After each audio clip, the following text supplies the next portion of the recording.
श्री परमात्मने नमः। विष्णु सहस्रनाम स्तोत्रम् यस्य स्मरण मात्रेण जन्म संसार बन्धनात् विमुच्यते। नमस्तस्मै विष्णवे प्रभविष्णवे। नमः समस्त भूतानां आदिभूताय भूभृते अनेक रूप रूपाय विष्णवे प्रभविष्णवे। वैशम्पायन उवाच श्रुत्वा धर्मान् शेषेण पावनानि च सर्वशः युधिष्ठिरः शान्तनवं पुनरेवाभ्यभाषत। युधिष्ठिर उवाच किमेकं दैवतं लोके किं वाप्येकं परायणम् स्तुवन्तः कं कमर्चन्तः प्राप्नुयुर्मानवाः शुभम्। को धर्मः सर्वधर्माणां भवतः परमो मतः किं जपनमुच्यते जन्तर्जन्म संसार बन्धनात्। भीष्म उवाच जगत्प्रभुं देवदेवमनन्तं पुरुषोत्तमं स्तुवन्नाम सहस्रेण पुरुषः सततोत्थितः तमेव चार्चयन् नित्यं भक्त्या पुरुषमव्ययम्। ध्यायन् स्तुवन् च मत्स्यंश्च यजमानस्तमेव च। अनादिनिधनं विष्णुं सर्वलोकमहेश्वरम् लोकाध्यक्षं स्तुवन् नित्यं सर्वदुःखातिगो भवे। ब्रह्मण्यं सर्वधर्मज्ञं लोकानां कीर्तिवर्धनम् लोकनाथं महद्भूतं सर्वभूतभवोद्भवम्। एष मे सर्वधर्माणां धर्मोऽधिकतमो मतः यद्भक्त्या पुण्डरीकाक्षम् अस्तवैरर्चेन्नरः सदा। परमं यो महत्तेजः परमं यो महत्तपः परमं यो महद्ब्रह्म परमं यः परायणम्। पवित्राणां पवित्रं यो मङ्गलानां च मङ्गलम् दैवतं देवतानां च भूतानां यो व्ययः पिता। यतः सर्वाणि भूतानि भवन्त्यादियुगागमे यस्मिंश्च प्रलयं यान्ति पुनरेव युगक्षये। तस्य लोकप्रधानस्य जगन्नाथस्य भूपते विष्णोर्नाम सहस्रं मे शृणु पापभयापहम्। यानि नामानि गौणानि विख्यातानि महात्मनः ऋषिभिः परिगीतानि तानि वक्ष्यामि भूतये। ॐ विश्वं विष्णुर्वषट्कारो भूतभव्यभवत्प्रभुः भूतकृत् भूतभृद्भावो भूतात्मा भूतभावनः भूतात्मा परमात्मा च मुक्तानां परमागतिः। अव्ययः पुरुषः साक्षी क्षेत्रज्ञोऽक्षर एव च योगो योगविदां नेता प्रधान पुरुषेश्वरः। नारसिंह वपुः श्रीमान् केशवः पुरुषोत्तमः शर्वः शर्वः शिवः अष्टाणुर्भूतादिर्निधिरव्ययः सम्भवो भावनो भर्ता प्रभवः प्रभुरीश्वरः स्वयंभूः शम्भुरादित्यः पुष्कराक्षो महाशनः अनादिनिधनो धाता विधाता धातुरोत्तमः अप्रमेयो ऋषिकेशः पद्मनाभोऽमरप्रभुः विश्वकर्मा मनुष्टष्टा अस्तविष्ठः अस्तवीरो ध्रुवः अग्राह्यः शाश्वतः कृष्णो लोहिताक्षः प्रतर्दनः प्रभूतस्त्रिककुब्धाम पवित्रं मङ्गलं परम् ईशानः प्राणदः प्राणो ज्येष्ठः श्रेष्ठः प्रजापतिः हिरण्यगर्भो भूगर्भो माधवो मधुसूदनः ईश्वरो विक्रमी धन्वी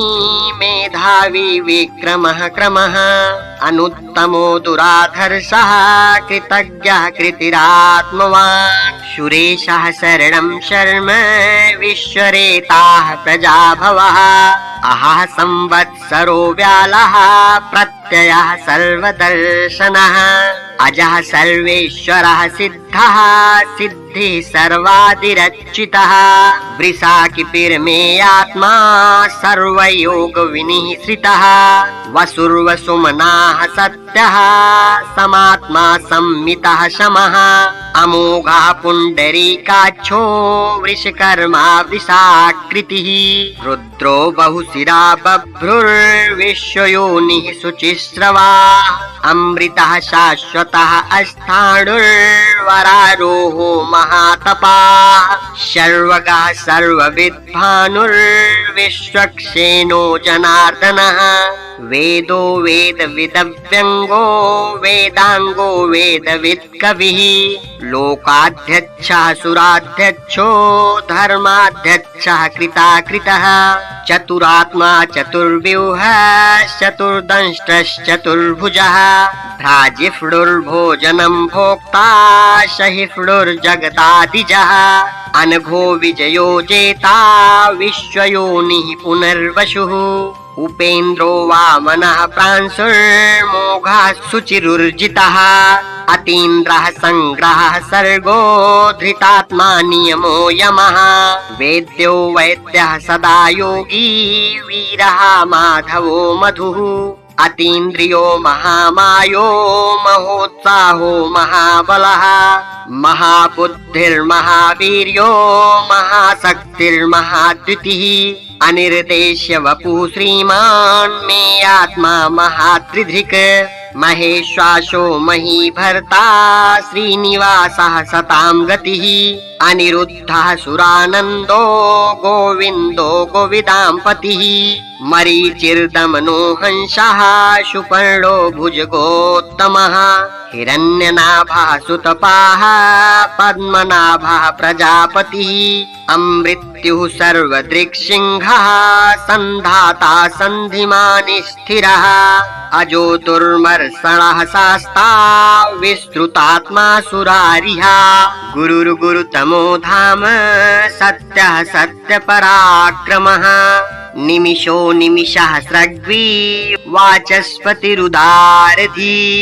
अग्रणीर्ग्रामणीः श्रीमान् न्यायो नेता समीरणः सहस्रमूर्धा विश्वात्मा सहस्राक्षः सहस्रपात् आवर्तनो निवृत्तात्मा संवृतः संप्रमर्दनः अहः संवर्तको वः निर्निलो धरणीधरः सुप्रसादः प्रसन्नात्मा विश्वभुग्विभुः सत्कर्ता सत्कृतः साधुर्जहनुर्नारायणो नरः असंख्येयो प्रमेयात्मा विशिष्टः शिष्टकृच्छुचिः सिद्धार्थः सिद्धसंकल्पः सिद्धिदः सिद्धिसाधनः वृषाही वृषभो विष्णुर्वृषपर्वा वृषोदरः वर्धनो वर्धमानश्च विविक्तः श्रुतिसागरः सुभुजो दुर्धरो वाग्मी महेन्द्रो वसुधो वसुः नैकरूपो विहद्रूपः शिपिविष्टः प्रकाशनः ओजस्तेजो द्वितिधरः प्रकाशात्मा प्रतापनः रिद्धः अस्पष्टाक्षरो मन्त्रश्चन्द्रांशुर्भास्करद्वितिः अमृतांशोद्भवो भानुः ससबिन्दुः सुरेश्वरः औषधं जगतः सेतुः सत्यधर्मपराक्रमः भूतभव्यभवन्नाथः पवनः पवनो नलः कामः कामकृत्कान्तः कामः कामप्रदः प्रभुः युगादिकृत युगावर्तो नैकमायो महाशनः अदृश्यो व्यक्तरूपश्च सहस्रजिदनन्तजित् इष्टो विशिष्टः शिष्टेष्टः शिखण्डी नहुषो वृषः क्रोधः क्रोधकृत्कर्ता विश्वबाहुर्महीधरः अच्युतः प्रथितः प्राणः प्राणदो वासवानुजः अपां निधिरधिष्ठानम् प्रमत्तः प्रतिष्ठितः अस्कन्दः अस्कन्धरो धुर्यो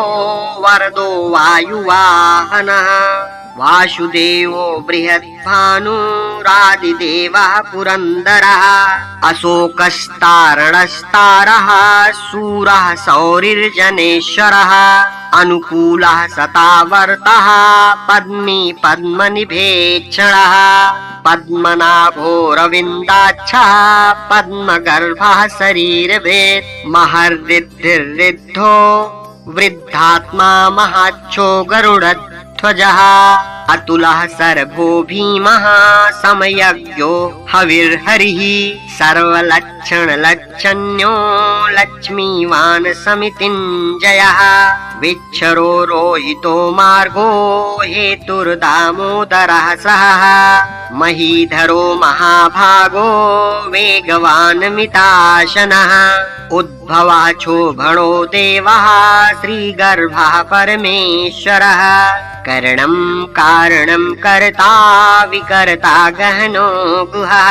व्यवस्थानः संस्थानः अस्थानदो ध्रुवः पररथिः परमस्पष्टस्तुष्टः पुष्टः शुभेक्षणः रामो विरामो विरजो मार्गो नेयो नयो नयः वीरः शक्तिमतां श्रेष्ठो धर्मो धर्मविदुत्तमः वैकुण्ठः पुरुषः प्राणः प्राणदः प्रणवः पृथुः हिरण्यगर्भः शत्रुघ्नो व्याप्तो वायुर्धोक्षजः ऋतुः सुदर्शनः कालः परमेष्ठी परिग्रहः उग्रः संवत्सरो दक्षो विश्रामो विश्वदक्षिणः विस्तारः अस्थावरस्थाणुः प्रमाणं बीजमव्ययम् अर्थो नर्थो महाकोशो महाभोगो महाधनः अनिर्विण्णः अष्टविष्ठो भूर्धर्मयूपो महामखः नक्षत्रनेमिर्नक्षत्री क्षमः क्षामः समीहनः यज्ञ इज्जो महेज्यश्च क्रतुः सत्तं सतां गतिः सर्वदर्शी विमुक्तात्मा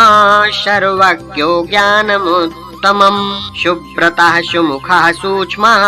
सुघोषः सुखदः सुहृत् मनोहरो जितक्रोधो वीरबाहुर्विदारणः स्वापनः स्ववसो व्यापी नैकात्मा नैककर्मकृ वत्सरो वत्सलो वत्सी रत्नगर्भो धनेश्वरः धर्मगुभ धर्मकृद धर्मी सदसच्छरमक्षरम् अविज्ञाता सहस्रांशुर्विधाता कृतलक्षणः गभस्तिनेमि सत्त्वस्थः सिंहो भूतमहेश्वरः आदिदेवो महादेवो देवेशो देवभृद्गुरुः उत्तरो गोपतिर्गोप्ता ज्ञानगम्यः पुरातनः शरीरभूतभृद्भोक्ता कपीन्द्रो भूरि दक्षिणः सोमपो मृतपः सोमः पुरुजित पुरुषोत्तमः विनयो जयः सत्यसन्धो दशार्हः सत्त्वतां पतिः जीवो विनयिता साक्षी मुकुन्दो मितविक्रमः अम्भो निधिरनन्तात्मा महोदधिशयोऽन्तकः अजो महार्हः स्वाभाव्यो जितामित्रः प्रमोदनः आनन्दो नन्दनो नन्दः सत्यधर्मात्रिविक्रमः महर्षिः कपिलाचार्यः कृतज्ञो मेदिनीपतिः त्रिपदस्त्रिदशाध्यक्षो महाशृङ्गः कृतान्तकृत् महावराहो गोविन्दः सुषेणः कनकाङ्गदी गुह्यो गभीरो गहनो गुप्तचक्रगदाधरः वेधाः स्वाङ्गोचितः कृष्णो दृढः सङ्कर्षणोचितः वरुणो वारुणो वृक्षः पुष्कराक्षो महामनाः भगवान् भगहानन्दी वनमाली हलायुधः आदित्यो ज्योतिरादित्यः सहिष्णुर्गतिसत्तमः सुधन्वा खण्ड परशुर्दारुणो द्रविडप्रदः दिविस्पृक् सर्वदृग् व्यासो वाचस्पतिर्योनिजः त्रिशामाशामगः शाम निर्वाणं भेषजं भिषक् सन्न्यासकृच्छमः शान्तो निष्ठा शान्तिः परायणम् शुभांगः शान्तिदः सृष्टा कुमुदः कुवलेशयः गोहितो गोपतिर्गोप्ता वृषभाक्षो वृषप्रियः अनिर्वर्ती निवृत्तात्मा संक्षेप्ता क्षेमकृच्छिवः श्रीवत्सवच्छाः श्रीवासः श्रीपतिः श्रीमतांवरः श्रीदः श्रीशः श्रीनिवासः श्रीनिधिः श्रीविभावनः श्रीधरः श्रीकरः श्रेयः श्रीमाल्लोकत्रयाश्रयः स्वच्छः स्वङ्गः सतानन्दो नन्दिर्ज्योतिगणेश्वरः विजितात्मा विधेयात्मा सत्कीर्तिश्छिन्न संशयः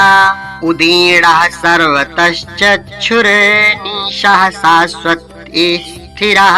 भूषयो भूषणो भूतिर्विशोकः शोकनाशनः अर्चिस्मानर्चितः कुम्भो विशुद्धात्मा विशोधनः अनिरुद्धो प्रतिरथः प्रद्युम्नोमितविक्रमः कालनेमिनिः वीरः सौरिः शूरजनेश्वरः त्रिलोकात्मा त्रिलोकेशः केशवः केशिहा हरिः कामदेवः कामपालः कामी कान्तः कृतागमः अनिर्देश्य वपुर्विष्णुर्वीरोऽनन्तो धनञ्जयः ब्रह्मन्नो ब्रह्मकृद् ब्रह्मा ब्रह्म ब्रह्म विवर्धनः ब्रह्मविद् ब्रह्मणो ब्रह्मी ब्रह्मज्ञो ब्रह्मणप्रियः महाक्रमो महाकर्मा महातेजा महोरगः महाक्रतुर्महायज्वा महायज्ञो महाहविः अष्टव्ययः अष्टवप्रियः स्तोत्रम् स्तुतिः स्तोतारणप्रियः पूर्णः पूरयिता पुण्यः पुण्यकीर्तिर्नामयः मनोजवस्तीर्थकरो वसुरेता वसुप्रदः वसुप्रदो वासुदेवो वसुर्वसुमना हविः सद्गतिः सत्कृतिः सत्ता सद्भूतिः सत्यपरायणः सूरसेनो यदुश्रेष्ठः सन्निवासः सुयामुनः भूतवासो वासुदेवः सर्वासु निलयो नलः दर्पः दर्पदो तृप्तो दुर्धरोऽथा पराजितः विश्वमूर्तिर्महामूर्तिर्दीप्तमूर्तिर्मूर्तिमान् अनेकमूर्तिरव्यक्तः सत्मूर्तिः सताननः एकोनैकः सवः कः किं यत् तत् पद्मनुत्तमम् लोकबन्धुर्लोकनाथो माधवो भक्तवत्सलः सुवर्णवर्णो हेमाङ्गो वराङ्गश्चन्दनाङ्गदी वीरः विषमः शून्यो धृताशीरचलश्चलः अमानी मानदो मान्यो लोकस्वामी त्रिलोकधृक् सुमेधा मेधजो धन्यः सत्यमेधाधराधरः तेजो वृषो द्वितीधरः सर्वशस्त्रभृताम्बरः प्रग्रहो निग्रहो व्यग्रो नैकशृङ्गो गदाग्रजः चतुर्मूर्तिश्चतुर्बाहुश्चतुर्व्यूहश्चतुर्गतिः चतुरात्मा चतुर्भावश्चतुर्वेदविदेकपात् क्षमावर्तो निवृत्तात्मा दुर्जयो दुरतिक्रमः दुर्लभो दुर्गमो दुर्गो दुरावासो दुरारिहा शुभांगो लोकसारंगः स्तुतन्तुस्तन्तुवर्धनः इन्द्रकर्मा महाकर्मा कृतकर्मा कृतागमः उद्भवः सुन्दरः सुन्दो रत्ननाभः सुलोचनः अर्को वाजशनः शृङ्गी जयन्तः सर्वविजयी सुवर्णबिन्दुरक्षोभ्यः सर्ववागीश्वरेश्वरः महाहृदो महागर्तो महाभूतो महानिधिः कुमुदः कुन्दरः कुन्दः पर्जन्यः पावनो नीलः अमृताशोऽमृतवपुः सर्वज्ञः सर्वतोमुखः सुलभः सुव्रतः सिद्धः शत्रुजिच्छत्रुतापनः न्यग्रोधोदुम्बरो स्वस्थश्चाणूरान्ध्रनिषूदनः सहस्रार्चिः सप्तजिह्वः सप्तैधाः सप्तवाहनः अमूर्तिर्नघोचिन्त्यो भयकृद् भयनाशनः अणुर्बृहत्कृशः स्थूलो गुणर्भिन्निर्गुणो महान् अधृतः स्वधृतः स्वाध्यायः प्राग्वंशो वंशवर्धनः भारभृत्कथितो योगी योगीशः सर्वकामदः आश्रमः श्रमणः क्षामः सुपर्णो वायुवाहनः धनुर्धनो धनुर्वेदो दण्डो दमयिता दमः अपराजितः सर्वशहो नियन्ता नियमो यमः सत्त्ववान् सात्विकः सत्यः सत्यधर्मपरायणः अभिप्रायः प्रियार्होः प्रियकृतप्रीतिवर्धनः विहाय सद्गतिर्ज्योतिः सुरुचिर्हुत भुग विभुः रविर्विरोचनः सूर्यः सविता रविलोचनः अनन्तो हुत भुग्भोक्ता सुखदो नैकजोऽग्रजः अनिर्विण्णः सदामर्षि लोकाधिष्ठानमद्भुतः अनन्तो हुत भुग्भोक्ता सुखदो नैकजोऽग्रजः अनिर्विण्णः सदामर्षि लोकाधिष्ठानमद्भुतः सनात सनातनतमः कपिलः कपिरप्ययः स्वस्तिदः स्वस्तिकृत् स्वस्ति स्वस्ति भुक् स्वस्ति दक्षिणः आरौद्रः कुण्डली चक्री विक्रम्यूर्जित शासनः शब्दातिगः शब्दशः शिशिरः शर्वरीकरः अक्रूरः पेशलो दक्षो दक्षिणः क्षमिणाम्बरः विद्वत्तमो वीतभयः पुण्यश्रवणकीर्तनः तारणो दुष्कृतिः पुण्यो दुःस्वप्ननाशनः वीरः रक्षणः सन्तो जीवनः पर्यवस्थितः अनन्तरूपोऽनन्तश्रीर्जितमन्युर्भयापहः चतुरत्नो गभीरात्मा विदिशो व्यादिशो दिशः अनादिर्भूर्भुवो लक्ष्मीः सुवीरो रुचिराङ्गदः जननो जनजन्मादिर्भीमो भीमपराक्रमः आधारनिलयो धाता पुष्पहासः प्रजागरः ऊर्ध्वगः सत्पथाचारः प्राणदः प्रणवः पणः प्रमाणं प्राणनिलयः प्राणभृत् प्राणजीवनः तत्त्वं तत्त्वविदेकात्मा जन्म मृत्युजरातिगः भूर्भुवः स्वस्तरुस्तारः शविता प्रपितामहः यज्ञो यज्ञपतिर्यज्वा यज्ञाङ्गो यज्ञवाहनः यज्ञभृत् यज्ञकृद् यज्ञी यज्ञभुग् यज्ञसाधनः यज्ञान्तकृत यज्ञगुह्यमन्नमन्नाद एव च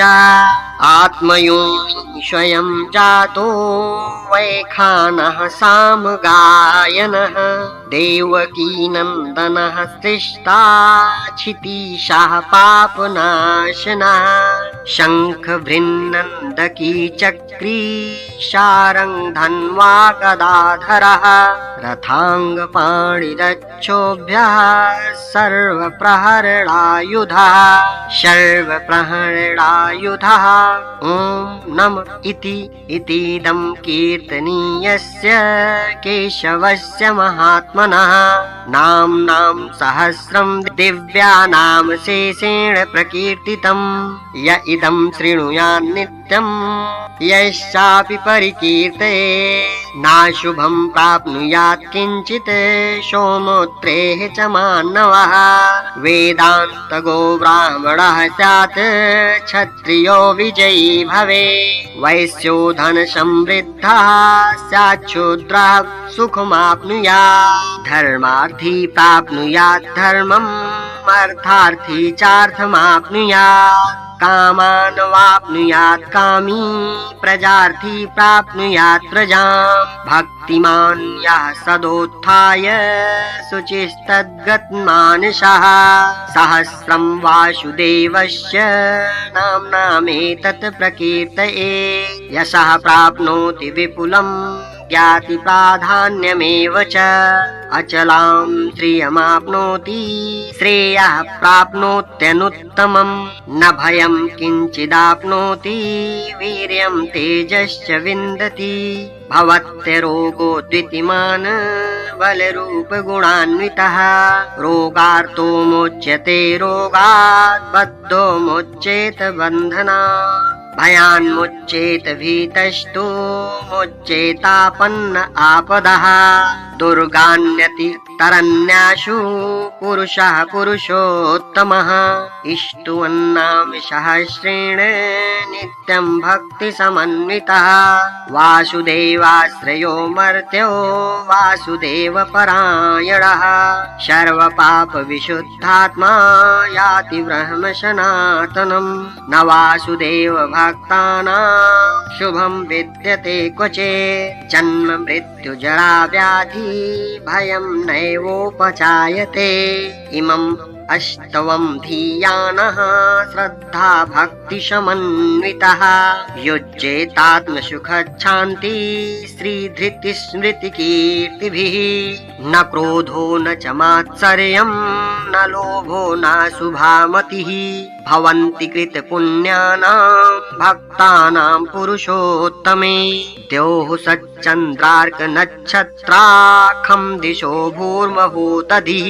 वासुदेवस्य वीर्येण विधृतानि महात्मनः शशुरासुरगन्धर्वं सयछोरगराक्षसम् जगदवसे वर्ततेदं कृष्णस्य सचराचरम् इन्द्रियाणि मनोबुद्धिः सत्त्वं तेजो बलं धृतिः वासुदेवात्मकान्याहुः क्षेत्रं क्षेत्रज्ञ एव च सर्वागमानामाचारः प्रथमं परिकल्पते आचार प्रभवो धर्मो धर्मस्य प्रभुरच्युतः ऋषयः पितरो देवा महाभूतानि धातवः जङ्गमा जङ्गमं चेदं जगन्नारायणोद्भवम् योगो ज्ञानं तथा साख्यं विद्याः शिल्पादिकर्म च वेदाः शास्त्राणि विज्ञानमेतद् सर्वं जनार्दना एको विष्णुर्महद्भूतं पृथग्भूतान्यकेशशः त्रीन् लोकान् व्याप्य भूतात्मा भुङ्गते विश्वभुगव्ययः इमम् इष्टवं भगवतो विष्णोर्व्यासेन कीर्तितं पठेद य इच्छेत् पुरुषः श्रेयः प्राप्तुं सुखानि च विश्वेश्वरमजं देवं जगतः प्रभवाप्ययम् भजन्ति ये पुष्कराक्षं न ते यान्ति पराभवम् ॐ तत्सदिति श्री महाभारते शतसाहस्र्यां संहितायां वैयासिक्यामानुशासनिके परमणि भीष्मयुधिष्ठिर संवादे श्रीविष्णोर्दिव्यसहस्रनामस्तोत्रम्।